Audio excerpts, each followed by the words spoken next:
আমি শাহাদা পাঠ করব যদি ডক্টর জাকির নায়েক আমার প্রশ্নের উত্তর দিতে পারেন। আমি একজন নাস্তিক। আমি শাহাদা পাঠ করতে চাই। থামুন, আমার কথা শুনুন। হ্যাঁ, আমি শাহাদা পাঠ করতে চাই। আমি কি শাহাদা পাঠ করাতে পারি, নাকি পুলিশকে জিজ্ঞাসা করতে হবে? পুলিশ, আমি কি শাহাদা পাঠ করাতে পারি নাকি না? 2 মিনিট। আপনি কেন মুসলিমদের মুসলিম হতে বাধা দিতে চাইছেন? আমি শাহাদা পাঠ করব যদি ডক্টর জাকির নায়েক আমার প্রশ্নের উত্তর দিতে পারেন। আমার নাম মিফতাহ। আমি জোম্বাং থেকে এসেছি। আমি একজন নাস্তিক। আমি এমন পরিবারে জন্মেছি যেখানে আমার পরিচয়পত্রে ইসলাম লেখা আছে, কিন্তু আমি নাস্তিক। আমি খ্রিস্ট ধর্মসহ অনেক ধর্ম অধ্যয়ন করেছি এবং খ্রিস্ট ধর্মে আমি অনেক ভুল খুঁজে পেয়েছি। আমার প্রশ্ন হল, বৌদ্ধ ধর্মের ত্রিপিটকের এমন একটি শ্লোক উল্লেখ করুন যা অন্য কোনো শ্লোকের সাথে বিরোধপূর্ণ অথবা যা বৈজ্ঞানিকভাবে ভুল। ভাই একটি প্রশ্ন করেছেন যে তিনি একজন নাস্তিক এবং তিনি ইসলাম গ্রহণ করবেন যদি আমি তার প্রশ্নের উত্তর দিতে পারি।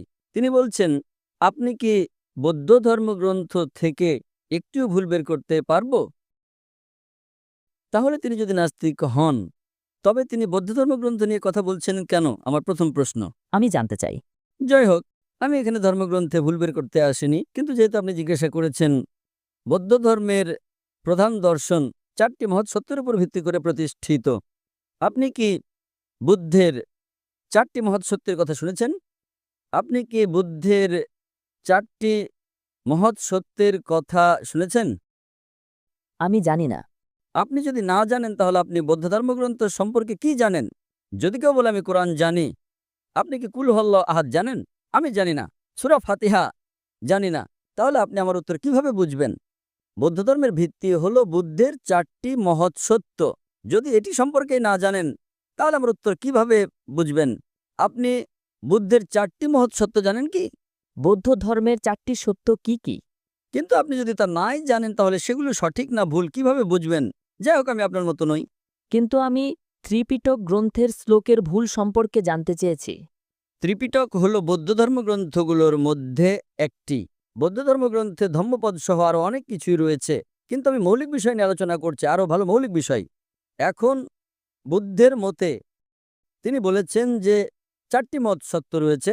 প্রথমটি হলো এই জগতে দুঃখ এবং কষ্ট রয়েছে। দ্বিতীয় সত্য, দুঃখ ও কষ্টের কারণ হলো তৃষ্ণা। তৃতীয়, দুঃখ ও কষ্ট দূর করতে হলে আকাঙ্ক্ষা দূর করতে হবে। চতুর্থ, আকাঙ্ক্ষা দূর করতে হলে অষ্টাঙ্গিক মার্গ অনুসরণ করতে হবে। আমি আবার বলছি, বুদ্ধ বলেছেন প্রথম মহৎ সত্য হলো এই জগতে দুঃখ এবং কষ্ট রয়েছে। দ্বিতীয়ত, দুঃখ ও কষ্টের কারণ হলো তৃষ্ণা। তৃতীয়ত, আকাঙ্ক্ষা দূর করার মাধ্যমে আপনি দুঃখ এবং কষ্ট দূর করতে পারবেন। চতুর্থ, আকাঙ্ক্ষা দূর করার জন্য আপনাকে অষ্টাঙ্গিক মার্গ অনুসরণ করতে হবে।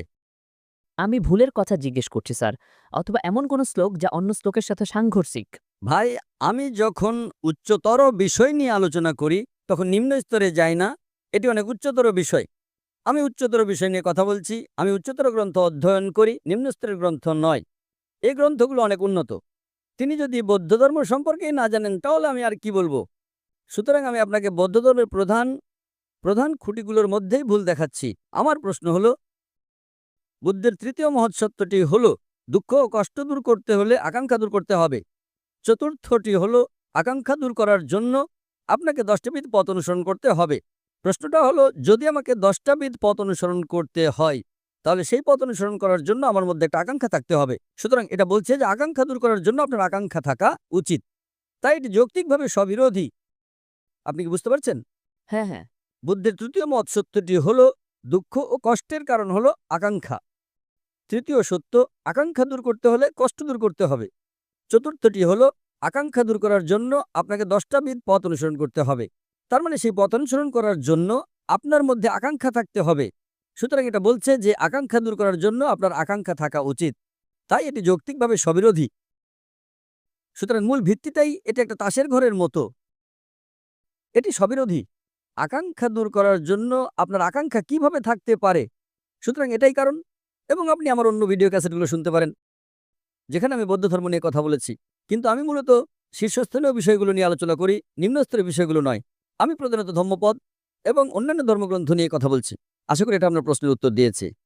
ভারতে শান্তি দেবীর পুনর্জন্ম সম্পর্কে শান্তি দেবীর পুনর্জন্ম নিয়ে আপনার মতামত কি? ভারতে একজন শান্তিদেবী আছেন, ভারতে অনেক শান্তিদেবী আছেন, তার পুনর্জন্ম হয়েছে। এটি হিন্দু ধর্মের একটা দর্শন, কিন্তু এটি অযৌক্তিক এবং অবৈজ্ঞানিক। কারণ একবার মারা গেলে বৈজ্ঞানিকভাবে আপনার পুনর্জন্ম হতে পারে না। এটা কেবল একটা অনুমান, এটি বৈজ্ঞানিকভাবে মোটেই প্রমাণিত নয়। এবং এমনকি বেদেও যখন পুনর্জন্ম নিয়ে কথা বলা হয়, পুন মানে পরবর্তী, জন্ম মানে জীবন। এমনকি ইসলামও বিশ্বাস করে পুনর্জন্ম বা পরকালে, যার মানে আপনি এই জগতে আসেন এবং পরকালে আপনাকে পুনরুত্থিত করা হবে, কিন্তু কোনো জন্ম মৃত্যুর চক্র নেই। এটা একটা কাল্পনিক কাহিনী। সুতরাং বেদেও যখন পুনর্জন্ম নিয়ে কথা বলা হয় তখন সেটা পরকালের কথা বলে, যেটা আমরা বিশ্বাস করি। আপনি স্বর্গে বা নরকে যাবেন, কিন্তু এটি বিশ্বাস করে না যে আপনি মানুষ হয়ে আবার ফিরে আসবেন, আবার জন্ম নেবেন, আবার ফিরে আসবেন। এটি কেবল একটা অনুমান, যা বৈজ্ঞানিকভাবে অপ্রমাণিত। আশা করি এটা আপনার প্রশ্নের উত্তর দিয়েছি। ঠিক আছে। এবং সূরা ফুসসিলাতের ৯ নম্বর আয়াতে বলা হয়েছে যে পৃথিবী ২টি পর্যায়ে সৃষ্টি করা হয়েছে। আপনার মতে পৃথিবী এবং আকাশ কি একসাথে সৃষ্টি করা হয়েছে? আপনার মতামত কি? পৃথিবী ও আকাশ কি একসাথে সৃষ্টি করা হয়েছে নাকি হয়নি? ভাই, সূরা ফুসসিলাতের ৪১ নম্বর অধ্যায়ের ৯ নম্বর আয়াতের কথা বলছেন, যেখানে আকাশ ও পৃথিবীর সৃষ্টি সম্পর্কে বলা হয়েছে, এবং তিনি জিজ্ঞাসা করছেন সেখানে কোনো স্ববিরোধিতা আছে কি না। সেখানে একটা আপাত স্ববিরোধিতা রয়েছে। আপনি যদি যৌক্তিক না হন তবে আপনার মনে হতে পারে সেখানে একটা স্ববিরোধিতা আছে। সূরা ফুসসিলাতের ৪১ নম্বর অধ্যায়ের ৯ নম্বর আয়াতে বলা হয়েছে যে আল্লাহ আকাশ ও পৃথিবী সৃষ্টি করেছেন। তিনি আকাশকে ২ দিনে সৃষ্টি করেছেন। এবং তিনি সৃষ্টি করেছেন, দুঃখিত, সেখানে বলা আছে যে তিনি পৃথিবীকে ২ দিনে সৃষ্টি করেছেন, ২ দিন দিয়ে শুরু হয়, এবং পাহাড় সৃষ্টি করেছেন এবং সেগুলোকে পৃথিবীর উপরে স্থাপন করেছেন ৪ দিনে, এবং আকাশকে সৃষ্টি করেছেন ২ দিনে। এবং তিনি সেগুলোকে বললেন, তোমরা উভয়ে এসো, ইচ্ছায় বা অনিচ্ছায়। এবং তারা বলল, আমরা অনুগত হয়ে আসলাম। আয়াত নম্বর ১১। সুতরাং প্রশ্ন হলো, যখন আল্লাহ বলেন যে তিনি পৃথিবীকে ২ দিনে সৃষ্টি করেছেন এবং পাহাড়গুলোকে তার উপরে স্থাপন করেছেন উদ্ভিদ সহ ৪ দিনে, এবং আকাশকে সৃষ্টি করেছেন ২ দিনে, তাহলে এখানে যদি আপনি ২ + ৪ + ২, তবে এটি শোনায় ৮-এর মতো। এবং কোরআনের আরও অনেক জায়গায় আল্লাহ বলেছেন যে তিনি আকাশ ও পৃথিবী সৃষ্টি করেছেন ৬ দিনে। সুতরাং ইসলামের কিছু সমালোচক আছেন যারা বলেন, দেখো এখানে এটি ২, ৪, ২ অর্থাৎ ৮ দিন, অথচ অন্য অনেক জায়গায় আল্লাহ বলেছেন তিনি আকাশ ও পৃথিবী সৃষ্টি করেছেন সিত্তাতা আইয়াম, ৬ দিনে। সুতরাং একটি স্ববিরোধিতা রয়েছে। আপনি যদি কোরআন পড়েন, কোরআনের আয়াত সূরা ফুসসিলাতের ৪১ নম্বর অধ্যায়ের ৯, ১০, ১১ নম্বর আয়াতগুলো, সেখানে বলা হয়েছে যে তিনি পৃথিবীকে ২ দিনে সৃষ্টি করেছেন এবং পৃথিবীকে পাহাড় সহ ৪ দিনে সৃষ্টি করেছেন। সুম্মা, আকাশকে ২ দিনে। এখন আরবিতে সুম্মার দুটো অর্থ রয়েছে। এর অর্থ হতে পারে এবং, অথবা একই সাথে হতে পারে। সুতরাং আমি যদি আপনাকে বলি যে আমি একটা বিল্ডিং ৬ মাসে তৈরি করতে চাই, আমি ৬ মাসে বিল্ডিং তৈরি করতে চাই, আমি সীমানা প্রাচীর তৈরি করে 2 মাসে, আমি বেসমেন্ট তৈরি করে 2 মাসে, এবং আমি 20 তলা বিল্ডিংটা তৈরি করি 4 মাসে। আপনি তো 6 মাস বলেছিলেন, এটা তো 4 মাস। সীমানা প্রাচীর 2 মাসে, বেসমেন্ট 2 মাসে। আমি যখন সীমানা প্রাচীর তৈরি করছি তখন আমি একই সাথে বেসমেন্টও তৈরি করছি। সুতরাং আমি যখন 2 মাসে সীমানা প্রাচীর তৈরি করছি তখন আমি বেসমেন্টও 2 মাসে তৈরি করছি। সুতরাং সীমানা প্রাচীর এবং বেসমেন্ট আমরা 2 মাসে তৈরি করছি, তারপর বাকি 20 তলা আমি 4 মাসে তৈরি করছি। তাহলে মোট কত হলো? ৮ মাস। 6 মাস, 8 মাস নয়। সুতরাং একইভাবে যখন আল্লাহ বলেন যে তিনি পৃথিবী এবং তার উপরে পাহাড়গুলোকে স্থাপন করেছেন 2 পর্যায়ে, পাহাড় পর্বত 4 পর্যায়ে 6 মাসে, সুম্মা, যখন এটা ঘটছিল তখন তিনি আকাশও তৈরি করেছিলেন। সুতরাং আসলে এটা 6 মাসই। কোরআনের কোথাও একটিও স্ববিরোধিতা নেই। আল্লাহ কোরআনে বলেছেন সূরা নিসার 4 নম্বর অধ্যায়ের 82 নম্বর আয়াতে, أفلا يتدبرون القرآن তারা কি যত্ন সহকারে কোরআন নিয়ে চিন্তা করে না? أفلا يتدبرون القرآن ولو كان من عند غير الله لوجدوا فيه اختلافا كثيرا। তারা কি যত্ন সহকারে কোরআন নিয়ে চিন্তা করে না? যদি কোনো স্ববিরোধিতা থাকতো, তবে অনেক, যদি এটা আল্লাহ ছাড়া অন্য কারো পক্ষ থেকে হতো তাহলে অনেক স্ববিরোধিতা থাকতো। সুতরাং কোরআন বলছে যে কোরআনের একটিও স্ববিরোধিতা নেই, কোরআনের একটিও ভুল নেই। আশা করি উত্তর পেয়েছেন। এখন কি আপনি শাহাদা পাঠ করবেন? আপনি শাহাদা পাঠ করবেন? এখনো নয়। পুলিশ বলছে সময় শেষ। আরেকটি প্রশ্ন। থামুন, থামুন। পুলিশ বলছে সময় শেষ। হ্যাঁ, আমি শাহাদা পাঠ করতে চাই। থামুন, আমার কথা শুনুন, আমার কথা শুনুন। আমি শাহাদা পাঠ করতে চাই। ঠিক আছে, মাশাআল্লাহ। আমি কি শাহাদা পাঠ করাতে পারি, নাকি পুলিশকে জিজ্ঞাসা করতে হবে? আমি কি শাহাদা পাঠ করাতে পারি? না, আমার সাথে মুসলিম পুলিশ আছে। আমি কি এটি করাতে পারি নাকি না? ভাই পুলিশ, আমি কি শাহাদা পাঠ করাতে পারি নাকি না? 2 মিনিট। আল্লাহ আপনাকে সওয়াব দেবেন। আপনি কেন অমুসলিমদের মুসলিম হতে বাধা দিতে চাইছেন? আল্লাহ আপনাকে সওয়াব দেবেন ইনশাআল্লাহ। ভারতে তারা আমাকে রাত 12টা 2টা পর্যন্ত অনুমতি দেয়। ইন্দোনেশিয়ায় কেন রাত 11টা? Yes, he wants to shahada. اوكي ما شاء الله.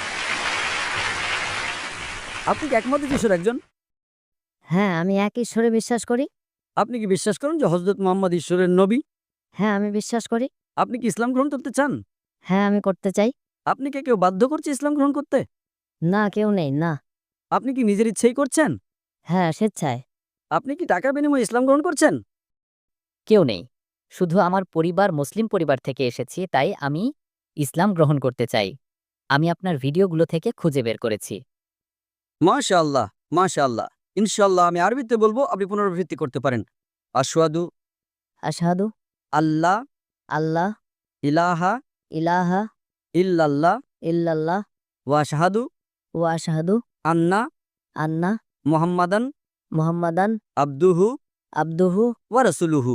ওয়া রাসূলুহু। আমি সাক্ষ্য দিচ্ছি আমি সাক্ষ্য দিচ্ছি যে যে কোনো উপাস্য নেই কোনো উপাস্য নেই আল্লাহ ছাড়া, আল্লাহ ছাড়া, এবং আমি সাক্ষ্য দিচ্ছি এবং আমি সাক্ষ্য দিচ্ছি যে যে নবী মুহাম্মদ সাল্লাল্লাহু আলাইহি সাল্লাম নবী মুহাম্মদ সাল্লাল্লাহু আলাইহি ওয়াসাল্লাম হলেন রাসূল হলেন রাসূল এবং বান্দা এবং বান্দা একমাত্র আল্লাহর। একমাত্র আল্লাহর। মাশাআল্লাহ, আপনি এখন মুসলিম। تكبير تكبير. এবং আমি আল্লাহ সুবহানাহু ওয়া তাআলার কাছে প্রার্থনা করি যেন আপনার পূর্বের সমস্ত গুনাহ মাফ করা হয়। আল্লাহ আপনাকে এই দুনিয়া ও পরকালে সর্বোত্তম প্রতিদান দেন। আল্লাহ আপনাকে আপনার বন্ধু এবং পরিবারকে ইসলামের পথে আনার জন্য পথ দেখান ইনশাআল্লাহ।